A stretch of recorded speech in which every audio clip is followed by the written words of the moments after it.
Good evening. This is the Elliott wave update for the S&P 500 for Sunday, October 31st, 2021. The markets have basically, as the start of Globex comes in, have gapped higher off of Friday's gap higher close. It's the best way I can put it. Where here in the S&P, we broke and closed above 4,600. This has left a very bullish overtone in the market, even though right now it seems like we're putting in a reversal pattern here. But it needs to be clarified. But in any case, what I've now done and where I'm going is that I'm drawing and I'm going to close in on all of this. So I'm not going to be so attached to what the degree is. I'm going on the count itself, that what it now appears with this spike higher and after Friday's close during off of expiration, that there is still going to be some upside left to do, and likely that we're going to get up into a zone that we have discussed and we'll take another look at today. So what my focus is going to be is just breaking it down into what these actual patterns are presenting and what we're building on.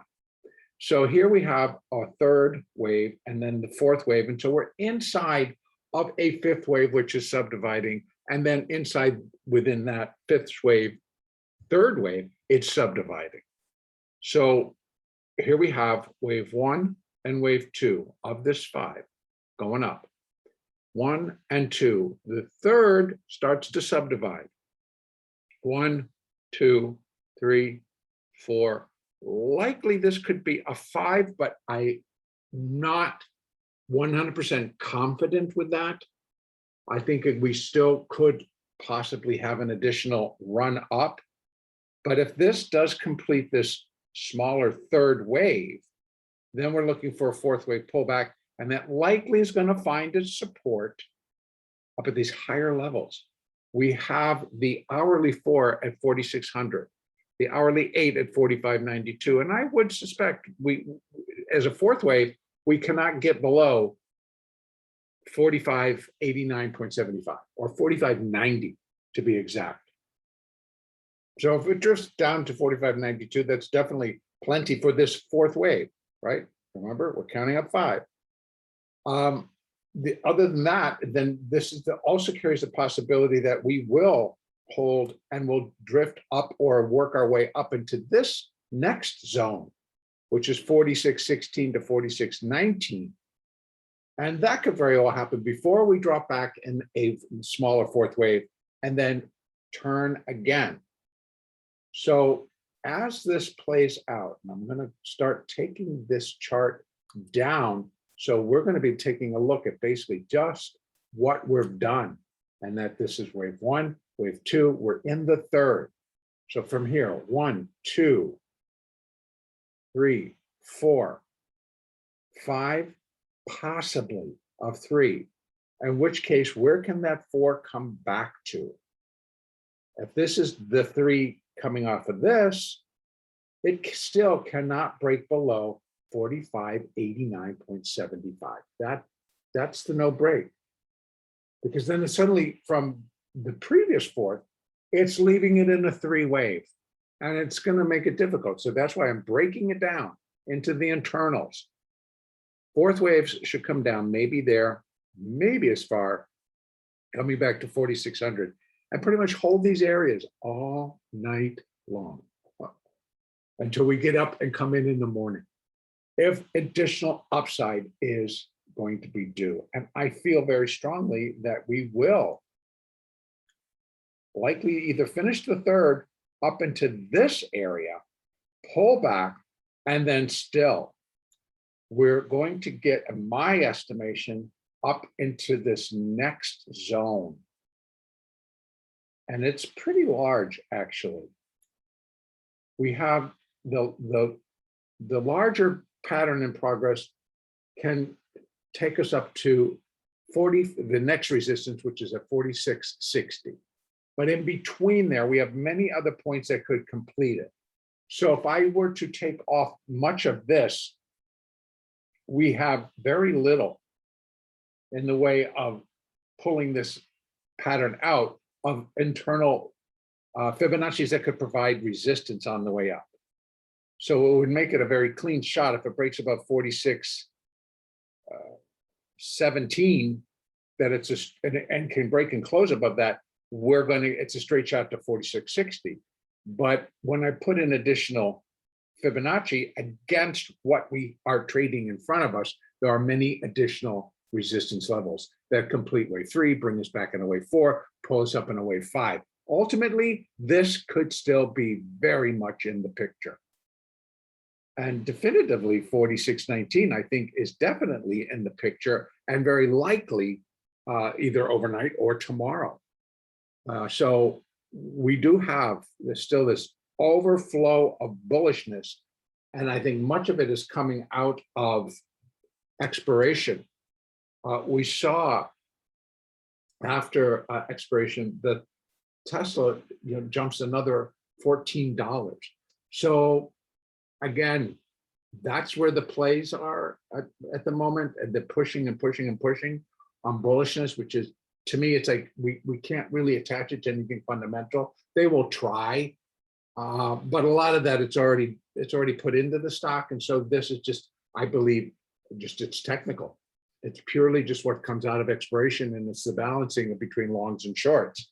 And the higher things go, it squeezes the shorts. So what I'm looking at here in both the S&P and the Dow and the Russell across the board are, I think, a lot of short squeezes.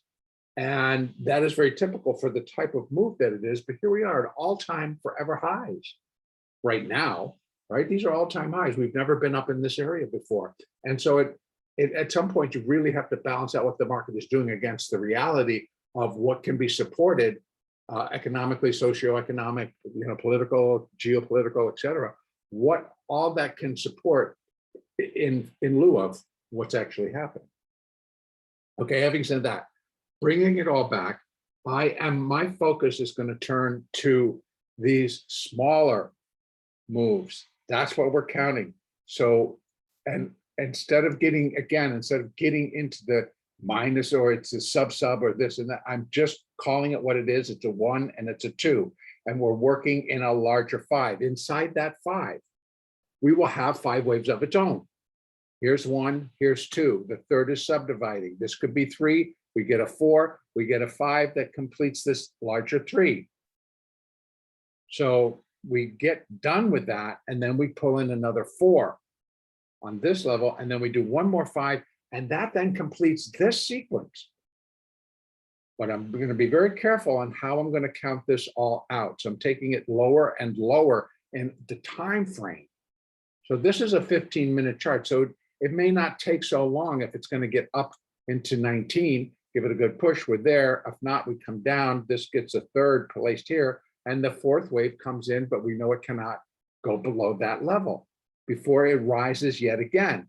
Then we're up into additional zones. So if we just present it that way, I think it's going to be more beneficial because we're now working against zones. I still like this one all the way up here. And it actually goes from 46.34 up to that 46.60 number. There are little clusters along the way, but this one's got 3 clusters, all sitting in actually the 4. That's 34, 36. Yeah, has 3 clusters. And this one has 3, but they're a little bit more spread out. But this one's all tight. So this should prevent a larger pause, as should this zone. This will take, I think, a little bit of pushing to get us through there. Again, we're in no man's land. So something's got to happen where one of the stocks, or a group of stocks, is being pushed and pushed and pushed. And that continues to happen, but we're seeing it at Apple, we're seeing it at Amazon. So again, the big players are out pushing.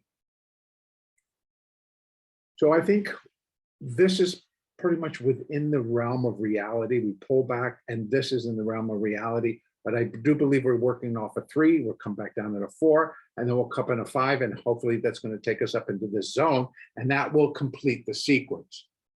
We'll look at it again. We'll go by what the market tells us. What we're doing is just extending higher. So it is turning into more of a blow-off type high where we're just kind of, it's a squeeze. And one of the worst things as a trader that you could really take on is that you're getting closed out at the top or closed out at the bottom, and you just couldn't hang on anymore. You run out of funds. You know, your risk is too high, and you just get closed out. It's a horrible position to be in. But I think some of that could be happening in these individual stocks. Doesn't mean that whoever is the trader is blowing out, but in that particular stock, they're getting closed because the risk is too high. So back at the ranch, this I think is a possibility. We get up into that zone, we pull back, and then we go again. We get up into this zone or as high as here, and that should complete the sequence. And then we'll take a look at what happens. But nothing in terms of just a little bit larger count is really changed for me. I still think, I'm going to pull this out to the 4-hour, that we are into these final stages of completing this intermediate degree B wave.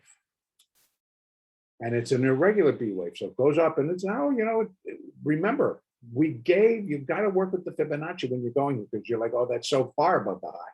Well, guess what? Under Fibonacci guidelines, this is exactly how it could get up to 46.60 and still be corrected. So this all remains in place. Nothing has changed. And the reason is because that right there, they want to count that as a wave 1, wave 2, wave 3, wave 4, wave 5, up to the moon. Fine. But I don't agree. Based on this is a 3-wave pattern up. It has to be an A wave under my count. It can't be a wave 1. It just cannot. So if somebody's put it into that type of a form, it's up to them. But to me, it cannot be.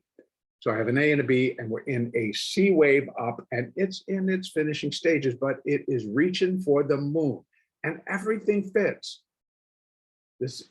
Remember, I said a B wave is unreliable. It is skittish. It is head fake, a major head fake.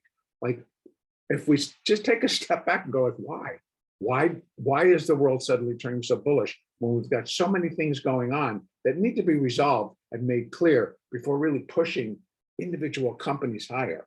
So it's, you know, I just think it's something else is at play, and it's a big, huge short squeeze, and it's unfortunate, but that's kind of what happens sometimes, particularly at major long-term tops or bottoms. And we've never been up here before to even measure it out to say, well, yeah, you know, we could have this blow off top, but what we're finishing up is such at a high level. It's like, well, we've never been up here before. So let's finish it up, trade what's in front of you. It's going to be really important not to fixate on the fact, oh my God, look how high we are, but more on what the numbers are. And I believe that's the only way we're going to play it. This gets left. You can see as we wait for this thing to resolve, it's a gap higher that's now turning into something that doesn't look that great. So 3 minutes, this flips and goes over. And if it really produces a negative 3 bars down, it still could be a 4th wave. That's the no break zone. So it definitely could be the gap produced a little wave 5 in the end of this 3rd wave. Then we get a 4. We'll see.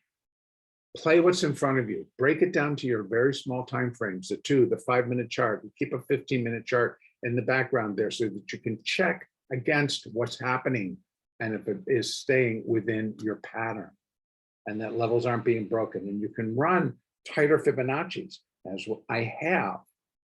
We have the bigger ones, but we have the smaller ones to kind of measure out. This is to measure out wave 3, which has already exceeded 100% over wave 1, and that should happen. But the next levels are up here. That's why I think we might get a turn, and we'll go back up, and we'll go here to complete this 3rd, then a 4th, and then a 5th. We're going to leave it all there. A lot of stuff happening, a lot of movement possible. I'm going to continue to look for upside until the market shows that this pattern is complete. And our next update will be on Monday, November 1st.